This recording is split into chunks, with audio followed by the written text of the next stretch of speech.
init, grabe.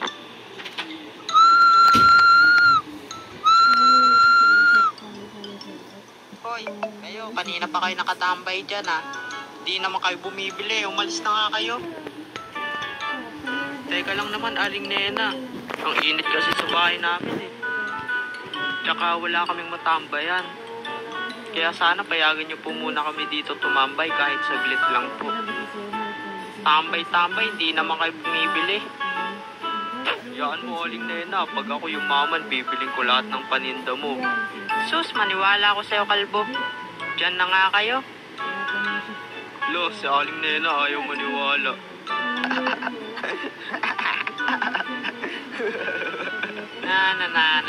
na.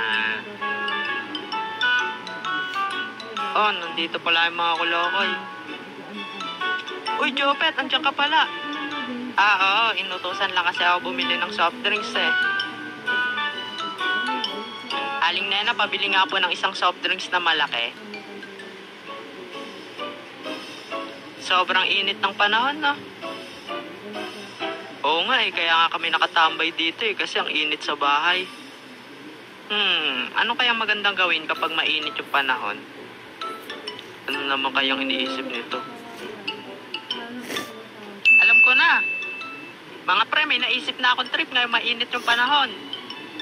Ay, ito na naman tayo. O, anong naisip mo? Dahil tag-araw ngayon at mainit ang panahon, naisip ko na mag-swimming tayo. Uy, talaga ba? Maganda yung naisip mo. Oo nga, kailan tayo mag-swimming? Bukas na agad, swimming tayo. Yun, sige, masaya yan. Saan tayo mag-swimming? Basta, punta na lang kayo bukas sa amin ng alas 8 ng umaga.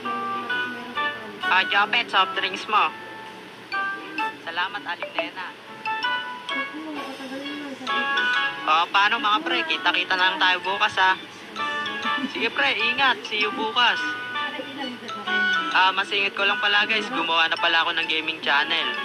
Subscribe na kayo sa gaming channel natin, K9 Gaming. Nandiyan na yung link dun sa description at sa comment section. So ano pang hinihintay nyo? Subscribe na.